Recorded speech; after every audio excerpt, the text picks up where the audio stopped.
नमस्कार। आजकल हम सब G7 और G20 का नाम बहुत सुनते हैं ना, खासकर जब दुनिया में कोई बड़ा फैसला होना हो। बिल्कुल। पर ये है क्या असल में?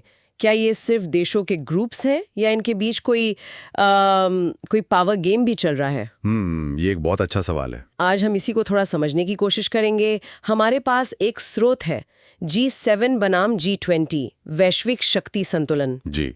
तो हमारा मकसद है इन दोनों ग्रुप्स को जानना, ये कैसे अलग हैं और दुनिया चलाने में कह सकते हैं किसका कितना रोल है। हाँ, ये समझना जरूरी है आजकल। चलिए तो फिर शुरू करते हैं, जरा खोद कर देखते हैं इनको। पहले बात करते हैं G7 की। ये नाम तो शायद सबने सुना होगा, ग्रुप ऑफ 7। हाँ, काफी पुराना और चर्चित ग्रुप है ये। इसमें दुनिया की 7 सबसे बड़ी मानी जाने वाली, मतलब पुरानी और अमीर अर्थव्यवस्थाएं हैं। America, UK, Canada, France, Germany, Italy और जापान। जी, और यूरोपियन यूनियन भी होता है इनमें। हाँ, यूरोपियन यूनियन भी बैठकों में होता है, पर उसे गिना नहीं जाता इन 7 में, है ना? नहीं, वो सदस्य नहीं गिना जाता है। एक तरह से परमानेंट गेस्ट कह सकते हैं। अच्छा। और ये ग्रुप बना था, जैसा आपने कहा, 1975 के आसपास। उस वक्त वो तेल का संकट आया था। हाँ अर्थव्यवस्था थोड़ी डावाडोल थी दुनिया की। हाँ। तो इन बड़े देशों ने सोचा कि भाई मिलकर बात करनी चाहिए। इनका मेन फोकस रहता है राजनीतिक तालमेल, दुनिया की सुरक्षा, आर्थिक मामले, जलवायु परिवर्तन, मानवाधिकार, इस तरह के मुद्दों पर। मतलब एक तरह का पुराना स्थापित अमीर देशों का क्लब। हाँ, कुछ हद तक कह सकते हैं, थोड़ा एक्सक्लूसिव क्लब। हाँ, और शायद इसीलिए देखते हैं कि रूस यूक्रेन जैसे मुद्दों पर G7 की बैठकें ज्यादा सुर्खियों में रहती हैं। बिल्कुल, सुरक्षा और राजनीति इनके एजेंडा में ऊपर रहती है। अच्छा, तो फिर ये G20 क्या बला है? ये इतना बड़ा और इतना मिला जुला क्यों बनाया गया जब G7 था ही? हाँ, ये एक दिलचस्प कहानी है इसकी। G20 यानी ग्रुप ऑफ 20 ये बना 1999 में। अच्छा, बाद में बना ये तो? हाँ, काफी बाद में। ये उस वक्त एशिया में बड़ा आर्थिक संकट आया था। तो ये महसूस हुआ कि दुनिया की अर्थव्यवस्था को संभालने के लिए सिर्फ G7 काफी नहीं है। और भी देशों को, खासकर उभरती हुई ताकतों को साथ लाना होगा। तो इसमें G7 वाले देशों के अलावा भारत, चीन, ब्राजील, दक्षिण अफ्रीका, इंडोनेशिया, ऐसी कई बड़ी अर्थव्यवस्थाएं शामिल हैं। हो, मतलब ये तो काफी बड़ा हो गया फिर। हाँ, कुल मिलाकर 19 देश और यूरोपियन यूनियन। 19 देश और EU। और मजे की बात यह है, या कहिए कि इसकी अहमियत यह है कि ये 20 सदस्य मिलकर दुनिया की करीब 80% GDP। 80%? हाँ, 80% GDP, 75% दुनिया का व्यापार और लगभग 60% आबादी को रिप्रेजेंट करते हैं। बाप रे, 80% GDP, मतलब दुनिया का ज्यादातर पैसा तो वो इन्हीं के पास है। सही मायने में कहें तो ये दुनिया की अर्थव्यवस्था का असली इंजन रूम है। इसमें विकसित और विकासशील दोनों तरह के देश हैं। ये फर्क है। ठीक है, तो एक तरफ G7, वो पुराना खास क्लब, हाँ, और दूसरी तरफ ये G20, एक बड़ा मिला जुला मंच। लेकिन सिर्फ मेंबरशिप के अलावा इनके काम करने के तरीके में या इनके असल मकसदों में क्या बड़े फर्क है?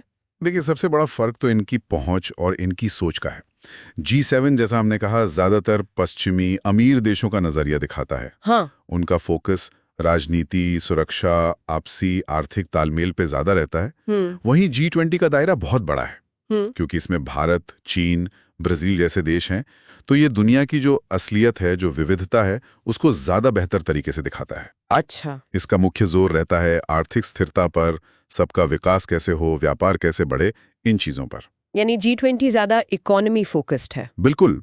और एक और बात, शायद यही वजह थी कि 2008 का जो बड़ा वित्तीय संकट आया था, हाँ, वो तो बहुत बड़ा था। उस वक्त G20 G7 से ज्यादा प्रभावी साबित हुआ था, क्योंकि तब ये साफ हो गया था कि दुनिया की अर्थव्यवस्था को पटरी पर लाने के लिए चीन और भारत जैसी उभरती अर्थव्यवस्थाओं का साथ होना बहुत जरूरी है।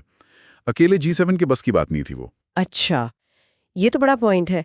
तो आज के जमाने में जहां दुनिया इतनी बदल गई है, वो एक्सपर्ट्स कहते हैं ना, बहुध्रुवीय दुनिया। हाँ, मल्टीपोलर वर्ल्ड। हाँ, मल्टीपोलर वर्ल्ड, मतलब जहां ताकत किसी एक या दो देशों तक सीमित नहीं है, कई सेंटर्स में बंटी है। तो इसमें यह जानना क्यों जरूरी है कि कौन क्या कर रहा है, G7 या G20? इसलिए जरूरी है क्योंकि दोनों की भूमिकाएं अलग-अलग हैं और उनका असर भी अलग होता है। G7 अक्सर बड़े रणनीतिक फैसले लेता है, जैसे किसी देश पर कड़े प्रतिबंध लगाना या किसी को सैन्य मदद देना। ये ज्यादातर पश्चिमी देशों के आपसी हितों और उनकी सुरक्षा चिंताओं पर केंद्रित रहता है। ठीक है। दूसरी तरफ G20 जो है, वो दुनिया में आपसी सहयोग बढ़ाने, अर्थव्यवस्था में संतुलन लाने और समावेशी विकास, मतलब ऐसा विकास जिसका फायदा सब तक पहुंचे। हाँ, इंक्लूसिव ग्रोथ। बिल्कुल, उसके लिए ज्यादा महत्वपूर्ण मंच बन गया है। आज की इस मल्टीपोलर दुनिया में G20 ज्यादा प्रासंगिक, ज्यादा रेलेवेंट लगता है, क्योंकि इसमें हर तरह की आवाजें शामिल हैं। और हमने देखा भी है शायद, जैसे जब भारत G20 का अध्यक्ष था पिछले साल, जी हाँ। तो ग्लोबल साउथ की जरूरतें, ग्लोबल साउथ यानी आमतौर पर एशिया, अफ्रीका, लैटिन अमेरिका के विकासशील देश, हाँ बिल्कुल, उनकी जरूरतें, डिजिटल पब्लिक इंफ्रास्ट्रक्चर जैसे भारत का UPI पेमेंट सिस्टम है, उसको दुनिया भर में ले जाने की बात हुई। सही। और क्लाइमेट फाइनेंस यानी पर्यावरण बचाने के लिए पैसे जुटाने जैसे मुद्दों को जोर शोर से उठाया गया। ये शायद G7 के एजेंडा में उतनी ऊपर नहीं होती ये बातें। बिल्कुल सही कहा आपने। भारत की अध्यक्षता ने दिखाया कि G20 कैसे दुनिया के सामने नए और जरूरी मुद्दे ला सकता है, जो शायद पहले अनदेखे रह जाते थे। ये दिखाता है कि हाँ, शक्ति का संतुलन वाकई बदल रहा है। तो कुल मिलाकर हम ये कह सकते हैं कि G7 भले ही पुराने ताकतवर देशों का समूह हो और वो अब भी कुछ मामलों में अहम है, हाँ, अहम तो है, लेकिन G20 आज के दुनिया की हकीकत और शायद भविष्य की तस्वीर को ज्यादा साफ दिखाता है। हाँ बिल्कुल, दुनिया की राजनीति और अर्थव्यवस्था को समझना है तो इन दोनों ग्रुप्स की जो आपस की डायनामिक्स हैं, इनकी खींचतान है और इनके बदलते रिश्तों को समझना ही होगा। जाते जाते एक सवाल छोड़ जाते हैं सोचने के लिए। हाँ? जैसे जैसे चीन, भारत जैसी नई आर्थिक शक्तियां और मजबूत हो रही हैं और दुनिया की समस्याएं भी, आप देखिए क्लाइमेट चेंज है, महामारी है, ये सब और उलझती जा रही हैं। हाँ, ये तो है। तो भविष्य में फैसले लेने की ताकत इन दो ग्रुप्स के बीच कैसे बंटेगी? क्या G20 धीरे धीरे G7 की चमक फीकी कर देगा या दोनों अपनी अपनी खास भूमिकाओं में बने रहेंगे? ये वाकई एक बड़ा सवाल है। हाँ, ये देखना दिलचस्प होगा आगे।